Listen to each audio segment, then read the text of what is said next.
Good morning बच्चों। बहुविकल्पी प्रश्नों की श्रृंखला में आज हम लोग ले रहे हैं क्लास 7th का पहला चैप्टर न्यूट्रिशन इन प्लांट, मतलब पौधों में पोषण। तो इसके बहुविकल्पी प्रश्न मैंने यहाँ पर लिखे हुए हैं। आप लोग इनको एक अलग से कॉपी बनाकर उस कॉपी में नोट कर लीजिएगा। ये आपको प्रतिभा खोज परीक्षा या नवोदय की परीक्षा कहीं पर भी आप पार्टिसिपेट करते हैं तो वहां पर ये क्वेश्चन आपको बहुत हेल्प करेंगे। तो इसके लिए इनको सीरियसली लीजिएगा और सारे क्वेश्चन अपनी कॉपी में नोट कर लीजिएगा और इनको समझने का प्रयास कीजिएगा। पहला क्वेश्चन है, सजीवों द्वारा भोजन ग्रहण करने एवं इसके उपयोग की विधि कहलाती है। सजीवों द्वारा भोजन ग्रहण करने की विधि, ठीक है, ध्यान दीजिएगा।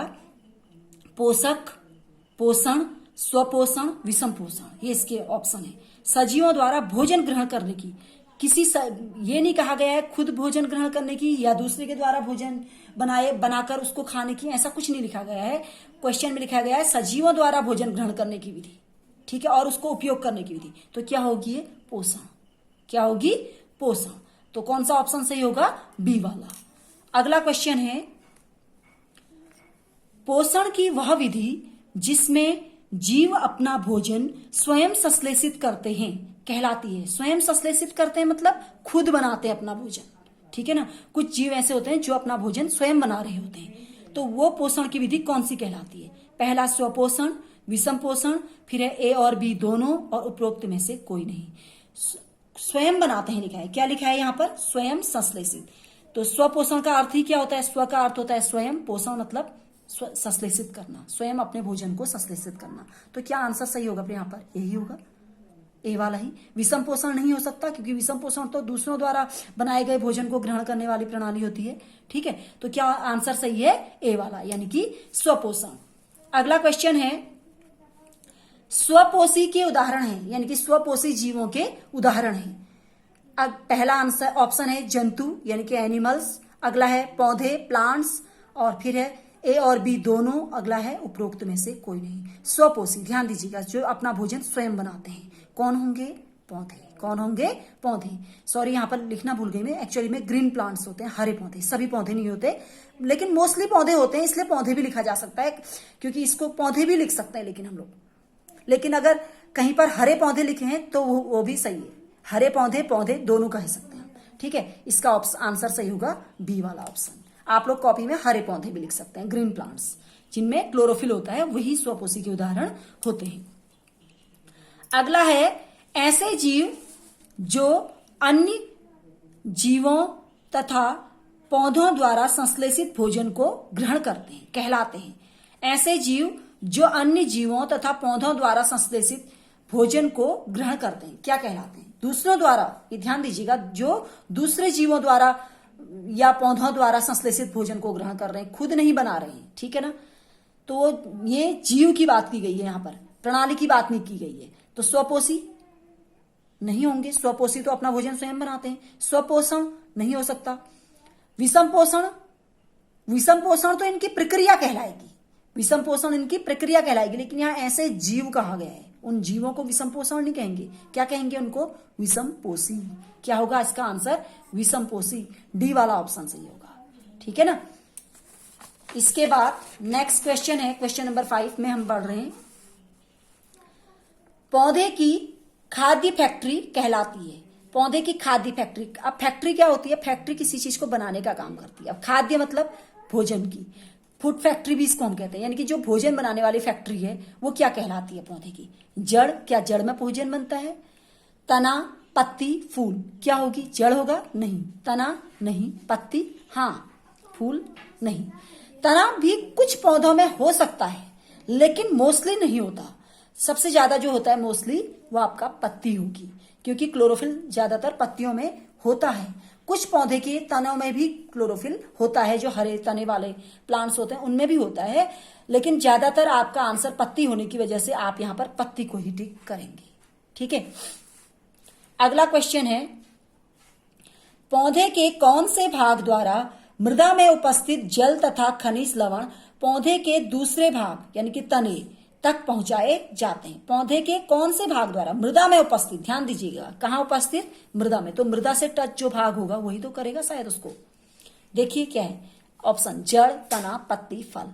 मृदा में क्या कौन सा भाग होता है सबसे नीचे मृदा में? मृदा मतलब मिट्टी, जड़। जड़ ही क्या करती है? पौधे की जड़ जो होती है मिट्टी से जल तथा खनिज लवणों का अवशोषण करती है और उसे तने तक पहुंचाने का काम करती है। तो ये काम कौन कर रही है? जड़। तो ऑप्शन कौन सा सही होगा? जड़। अगला क्वेश्चन है, पत्ते की निचली सतह पर पाए जाने वाले ऐसे सूक्ष्म छिद्र जो वायु में उपस्थित कार्बन डाइऑक्साइड को प्रवेश कराने में सहायक होते हैं कहलाते हैं। पत्ते की निचली सतह पर पाए जाने वाले, ये भी लिखा है, ध्यान दीजिएगा, यानी कि पत्ती की नीचे वाली जो सतह होती है यानी कि उल्टा साइड, वहां पर पाए जाने वाले हैं ऐसे सूक्ष्म छिद्र, मतलब छोटे से छिद्र हैं जो वायु में उपस्थित कार्बन डाइऑक्साइड को पत्ती में प्रवेश कराने में सहायक होते हैं। क्या कहलाते हैं? वो छिद्र हैं, ठीक है ना। क्लोरोफिल, रंध्र या स्टोमेटा, ए और बी दोनों, उपरोक्त में से कोई नहीं। कौन से होंगे वो छिद्र? रंध्र। क्या होंगे वो? रंध्र। तो आपका आंसर सही क्या होगा? रंध्र, स्टोमेटा। क्लोरोफिल ये नहीं होंगे। क्लोरोफिल एक वर्णक होता है जो पत्ती में पाया जाता है, लेकिन ये कोई छिद्र नहीं है। अगला क्वेश्चन है, सजीवों का शरीर सूक्ष्म इकाइयों से बनता है, ये इकाइयां कहलाती हैं।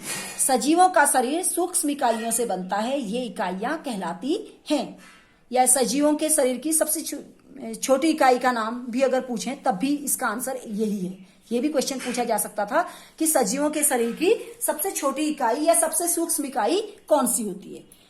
ऑप्शन है इसमें आप कोशिका, कोशिका द्रव्य, कोशिका झिल्ली और उपरोक्त सभी। इसका आंसर होगा कोशिका, सेल, क्योंकि सेल जो होती है स्मॉलेस्ट यूनिट होती है आपकी बॉडी की, ठीक है, यानी कि हमारे शरीर की सबसे छोटी इकाई कहलाती है। स्मॉलेस्ट यूनिट यानी कि सबसे छोटी इकाई यानी कि सूक्ष्म इकाई कोशिका कहलाती है। कोशिका द्रव्य तो एक झिल्ली है, कोशिका द्रव्य, झिल्ली नहीं, कोशिका द्रव्य तो कोशिका के अंदर पाया जाने वाला एक लिक्विड। कोशिका झिल्ली उस कोशिका को घेरे रहती है जो चारों ओर से, वो एक पतली सी झिल्ली होती है, उसको कहते हैं हम कोशिका झिल्ली, ठीक है। तो इसका आंसर क्या होगा? कोशिका, ए वाला ऑप्शन सही होगा। अगला क्वेश्चन है क्वेश्चन नंबर 9, पत्तियों में पाया जाने वाला हरे रंग का वर्णक कहलाता है। पत्तियों में पाया जाने वाला हरे रंग का वर्णक, ठीक है।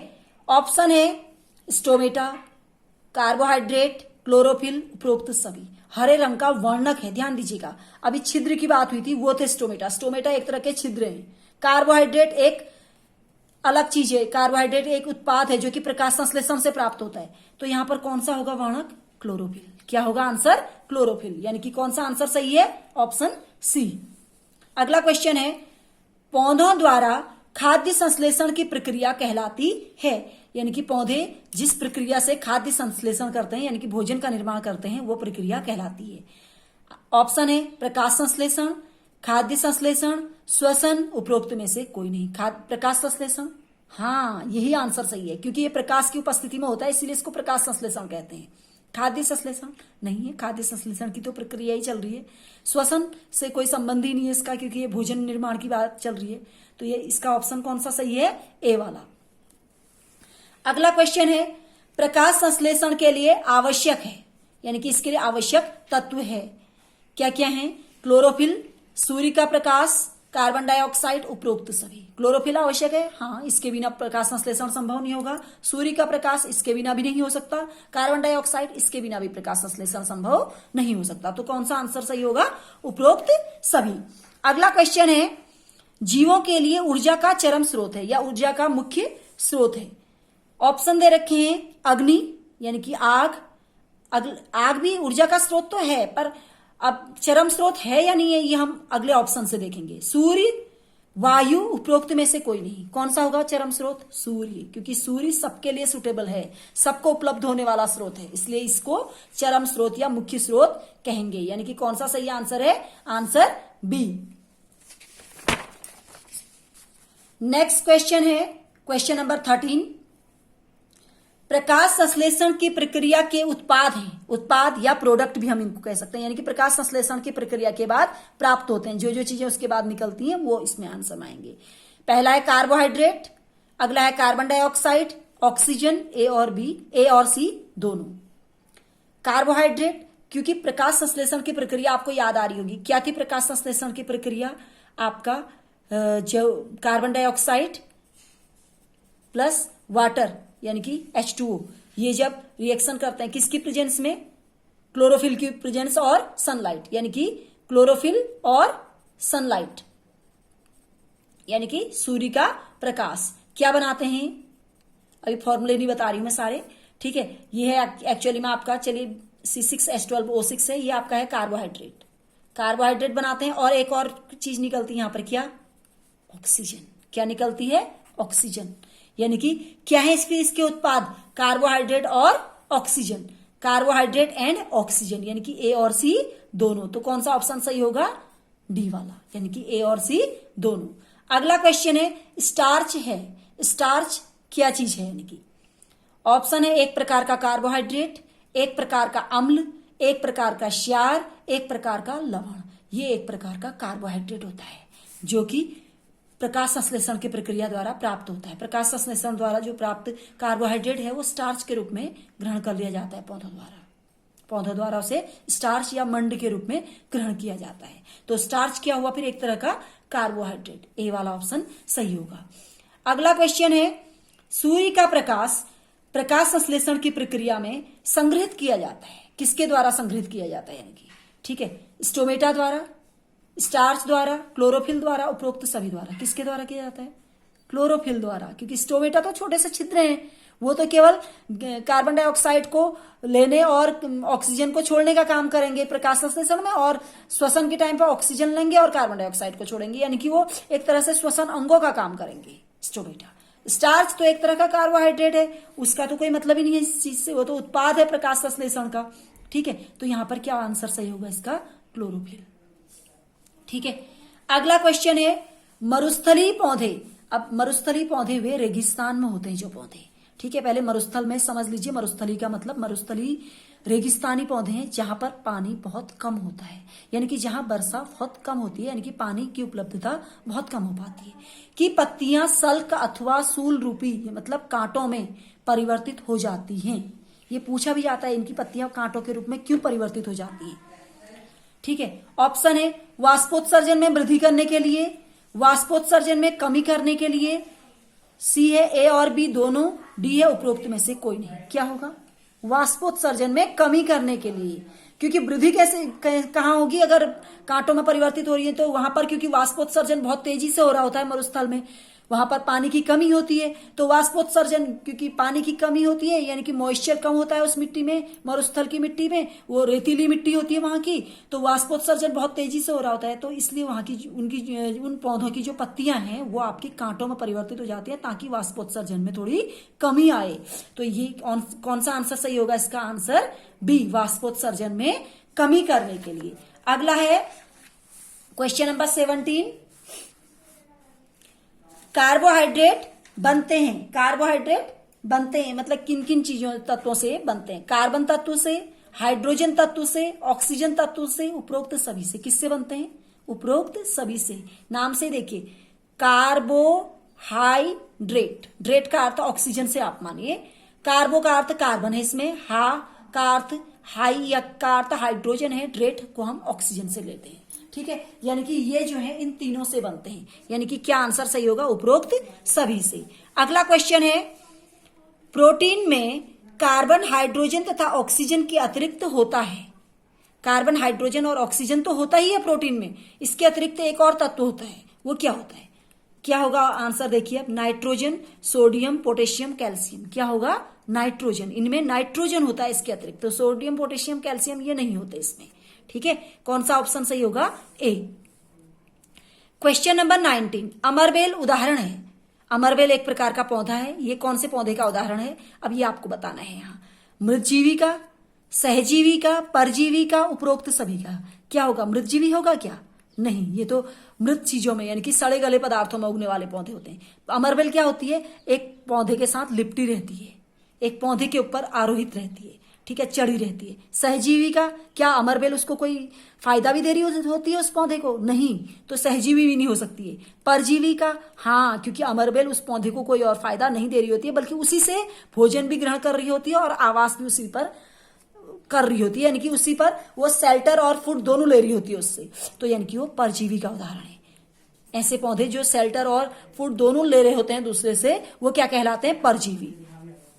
ठीक है, अगला क्वेश्चन है, ऐसे पौधे जिनमें क्लोरोफिल नहीं होता पोषण के लिए प्रयोग करते हैं। कौन सी विधि का प्रयोग करते हैं पोषण के लिए? जिनमें क्लोरोफिल नहीं होता। ठीक है, विषमपोषी प्रणाली का, स्वपोषी प्रणाली का, उपरोक्त दोनों का, उपरोक्त में से कोई नहीं। जिनमें क्लोरोफिल नहीं होता, ध्यान दीजिएगा, यानी कि प्रकाश संश्लेषण कर पाएंगे क्या? नहीं कर पाएंगे। तो कौन सी होगी फिर? अब ये विषमपोषी प्रणाली, क्योंकि स्वपोषी तो हो नहीं सकती। स्वपोषी में तो अपना भोजन स्वयं बनाते हैं। तो कौन सा ऑप्शन सही है? विषमपोषी, ऑप्शन ए। अब क्वेश्चन नंबर 21 की ओर बढ़ते हैं। परजीवी पौधे जिस पौधे पर आरोहित होते हैं कहलाता है। परजीवी पौधे जिस पौधे पर आरोहित होते हैं या जिस पौधे पर चढ़े होते हैं वो कहलाता है परजीवी। परजीवी तो खुद ही है वो पौधे। परपोषी, उपरोक्त दोनों में से कोई नहीं। परपोषी वो क्या कहलाता है? परपोषी, या इसको हम होस्ट भी बोलते हैं। कौन सा ऑप्शन सही है? बी वाला। क्या कहलाता है वो? परपोषी। अगला क्वेश्चन है, कुछ पौधे कीटों का भक्षण करते हैं, मतलब कीटों को खाते हैं, कीड़ों को पकड़कर खाते हैं, कहलाते हैं मृतजीवी, परजीवी, सहजीवी, कीटभक्षी। क्या कहलाएंगे? मृतजीवी होंगे? नहीं, क्योंकि सड़े गले पदार्थों में उगते हैं। परजीवी, दूसरों से भोजन लेते हैं। सहजीवी, नहीं, सहजीवी एक रिलेशन बनाते हैं जो पौधे, वो होते हैं कीटभक्षी। हाँ, नाम से स्पष्ट है, कीट मतलब कीटभक्षी, कीट धन भक्षी, कीट मतलब कीटों को, भक्षी मतलब भक्षण करने वाले या खाने वाले, कीड़ों को खाने वाले पौधे कीटभक्षी कहलाते हैं।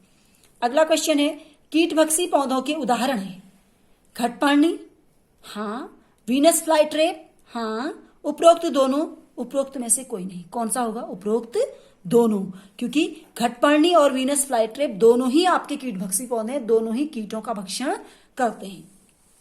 अब ये क्यों करते हैं, इस पर भी एक क्वेश्चन बना रखा है मैंने, कीटों को क्यों खाते हैं करके। क्वेश्चन नंबर 24 है, कीटभक्षी पौधे कीटों का भक्षण इसलिए करते हैं क्योंकि, पहला ऑप्शन है इसका, खाना बनाने की मेहनत से बचने के लिए, खाना बनाने की मेहनत नहीं करनी पड़े इनको इसलिए करते हैं, इसलिए कीड़ों को खाते हैं, या क्योंकि ये प्रकाश संश्लेषण नहीं कर पाते इसलिए खाते हैं, या आवश्यक लवणों की पूर्ति के लिए, या उपरोक्त सभी के लिए। क्या होगा? आवश्यक लवणों की पूर्ति के लिए सही होगा। क्यों? क्योंकि इनमें ये प्रकाश संश्लेषण करते हैं, इनमें क्लोरोफिल होता है। ऐसा नहीं है कि इनमें क्लोरोफिल नहीं होता। तो खाना बनाने की मेहनत से बचने के लिए भी नहीं हो सकता आंसर इसका, क्योंकि वो खाना बनाते हैं अपना खाना। ठीक है, ये एक्चुअली में ऐसी मिट्टी में उगते हैं जहां पर मिनरल्स बहुत कम होते हैं। ये जो पौधे होते हैं कीटभक्षी पौधे, ऐसी मिट्टी में उगे रहते हैं जहां पर मिनरल्स बहुत कम होते हैं, लेस मिनरल्स होते हैं जिस सॉइल में आपके। ठीक है, तो वहां पर मिनरल्स कम होने की वजह से इनको मिनरल्स की, इनकी रिक्वायरमेंट पूरी नहीं हो पाती, उसकी आवश्यकता पूरी नहीं हो पाती। उस आवश्यकता को, यानी कि उस लवणों की या मिनरल्स की आवश्यकता को पूरा करने के लिए ये कीटों को पकड़कर खाते हैं। अगला है क्वेश्चन नंबर 25, एक ऐसी पोषण प्रणाली जिसमें जीव किसी मृत एवं विघटित जैविक पदार्थों से पोषक तत्व प्राप्त करते हैं कहलाती है। यानी कि जिसमें जीव मृत मतलब मरे हुए और विघटित, मृत यानी कि डीके एंड डिकम्पोज वाला, जो डेड एंड डीके वाली स्थिति आ गई है कि यानी कि मरे और सड़े गले चीजों को खाते हैं, ऐसी पोषण प्रणाली पूछा गया है। लेकिन ठीक है, जीव नहीं पूछा गया है, पोषण प्रणाली के बारे में पूछा गया है। तो कौन सी पोषण प्रणाली होगी जिसमें मृत और विघटित जैविक पदार्थों से पोषक तत्व यानी कि न्यूट्रिएंट्स प्राप्त करते हैं? ऑप्शन है स्वपोषी प्रणाली, नहीं हो सकती। स्वपोषी में तो मृत का मतलब ही नहीं है, वो तो प्रकाश संश्लेषण करते हैं स्वपोषी वाले। परपोषी दूसरों से भोजन लेने वाली प्रणाली है। सहजीवी नहीं हो सकती है, क्योंकि सहजीवी आपका रिलेशन बनाने वाली है, दो जीव रिलेशन बनाते हैं जहां पर, वहां सहजीवी होता है। मृतजीवी, यही आंसर सही है इसका, मृतजीवी प्रणाली। ये नाम से स्पष्ट है, मृत चीजों से भोजन लेने वाले मृतजीवी होंगे। ठीक है, ऑप्शन डी सही होगा। अगला है क्वेश्चन, मृतजीवी के उदाहरण है। मृतजीवी के उदाहरण क्या है? शैवाल, कवक, लाइकेन, उपरोक्त सभी। क्या होंगे? शैवाल होंगे क्या? नहीं, क्योंकि ये क्लोरोफिल वाले होते हैं। ये तो स्वपोषी प्रणाली को अपनाते हैं। मृतजीवी तो होते ही नहीं है, मृतपोषी तो ये मृतजीवी प्रणाली तो अपनाते ही नहीं है। कवक, हाँ, क्योंकि इनमें क्लोरोफिल नहीं होता। लाइकेन नहीं होगा, तो क्या आंसर सही होगा इसका? कवक। अब लाइकेन किसका आंसर है, अभी थोड़ी देर में बताती हूं मैं लाइकेन के बारे में। अगला क्वेश्चन है, कुछ जीव एक दूसरे के साथ रहते हैं तथा अपना आवास एवं पोषक तत्व एक दूसरे के साथ बांटते हैं, शेयरिंग करते हैं, यानी कि अपना फूड और शेल्टर दोनों को एक दूसरे के साथ बांटते हैं। ठीक है, आवास को भी बांटते हैं और पोषक यानी कि न्यूट्रिएंट्स जो एक के पास होते हैं वो दूसरे को भी बांटते हैं। यह प्रक्रिया कहलाती है। अब यह प्रक्रिया, इस तरह की प्रक्रिया क्या कहलाती है? ऑप्शन है इसके सहजीवी संबंध, मृतजीवी संबंध, परजीवी संबंध, उपरोक्त में से कोई नहीं। मृतजीवी तो हो नहीं सकता, सड़े गली चीजों की तो बात ही नहीं की है गई है। यहाँ पर ग्रुपिंग की बात की गई है, दोनों चीज बांट रहे हैं एक दूसरे के साथ, दो पौधे एक दूसरे के साथ, तो यानी कि बांटने की बात की गई है, यानी कि ग्रुप बनाने की बात की गई है। परजीवी भी नहीं हो सकता। क्या है आंसर? सहजीवी संबंध। तो कौन सा ऑप्शन सही होगा? ए वाला, यानी कि सहजीवी संबंध। अगला क्वेश्चन है, लाइकेन उदाहरण है। लाइकेन उदाहरण है। अभी एक क्वेश्चन ऊपर आया था मृतजीवी के उदाहरण, इसमें मैंने बताया था कि लाइकेन के बारे में भी थोड़ी देर में बात करते हैं हम लोग करके। ठीक है, लाइकेन उदाहरण है। किसका उदाहरण है अब आपको बताना है। मृतजीवी का नहीं, क्योंकि मृतजीवी लाइकेन नहीं होता। परजीवी नहीं, कीटभक्षी नहीं, सहजीवी होगा लाइकेन, क्योंकि लाइकेन जो होता है ये दो पौधों से, इसमें दो पौधे आपके मिले होते हैं जो कि एक दूसरे के साथ एक रिलेशन बना रहे होते हैं, जो कि सहजीवी रिलेशन कहलाता है, सहजीवी संबंध कहलाता है। अगला क्वेश्चन है क्वेश्चन नंबर 29। लाइकेन कहे जाने वाले जीवों में दो भागीदार या संबंधी होते हैं, ये कौन कौन से हैं उनके बारे में बोल रहा है। पहला है कवक तथा जीवाणु, शैवाल तथा कवक, कवक तथा विषाणु, शैवाल तथा विषाणु। इसमें होते हैं एक्चुअली में कवक और जीवाणु होंगे क्या? नहीं, क्योंकि कवक में भी क्लोरोफिल नहीं होता, जीवाणु में भी नहीं होता, तो फिर किस काम के? ठीक है ना, क्योंकि भोजन तो एक भी नहीं बना पाएगा। शैवाल और कवक, हाँ यही आंसर सही होगा, क्योंकि शैवाल में क्या होता है? क्लोरोफिल होता है। ये आपका क्या करेगा? भोजन बनाने का काम करेगा। और कवक क्या करेगा? उसको बेस देने का, यानी कि उसको शेल्टर देने का काम करेगा। इसलिए इन दोनों का संबंध होता है, शैवाल और कवक। कवक और विषाणु का नहीं होता, शैवाल और जीवाणु का भी नहीं होता। तो किसका है ये आंसर सही? शैवाल और कवक का। अगला है, पौधे नाइट्रोजन को अवशोषित कर पाते हैं। हाँ, पौधे जो वायुमंडल की जो नाइट्रोजन होती है उसको किस रूप में अवशोषित कर पाते हैं, उसकी बात कर रहे हैं। विलेयी रूप में, गैसीय रूप में, उपरोक्त दोनों रूपों में, या उपरोक्त में से कोई नहीं। किस रूप में कर पाते हैं? विलेयी रूप में। ये इसको विलेयी रूप में यानी कि सॉल्युबल रूप में कर पाते हैं, गैसेस फॉर्म में इसको ये अवशोषित नहीं कर पाते। तो कौन सा ऑप्शन सही है? ए वाला, यानी कि विलेयी रूप में। अगला है, वायुमंडलीय नाइट्रोजन को विलेयी रूप में परिवर्तित करते हैं, क्योंकि वायुमंडलीय जो नाइट्रोजन होती है, आप लोग सब लोग जानते हैं कि वायुमंडल में जो नाइट्रोजन है वो गैसेस रूप में है, गैसीय रूप में है। उसको क्योंकि पौधे इसको विलेयी रूप में ग्रहण कर पा रहे हैं, अभी थोड़ी देर पहले हमने बात की थी, इसको ये विलेयी रूप में ग्रहण कर पा रहे हैं। अब क्योंकि ये तो वायुमंडल में गैसीय रूप में है, तो इसको विलेयी रूप में कौन परिवर्तित करते होंगे फिर? कवक, शैवाल, राइजोबियम जीवाणु, उपरोक्त सभी। कौन सा होगा? राइजोबियम जीवाणु। कौन करते हैं इसको? राइजोबियम जीवाणु। कवक और शैवाल इसको नहीं कर पाते। अगला है क्वेश्चन, राइजोबियम उदाहरण है। अब ये राइजोबियम है क्या? ये किसका उदाहरण है जो कि वायुमंडलीय नाइट्रोजन को विलेयी रूप में परिवर्तित कर रहा है? वो उदाहरण किसका है?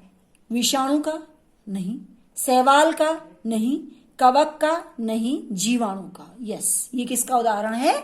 जीवाणु का। आपका क्या टिक करोगे? जीवाणु का। अब क्वेश्चन नंबर 33।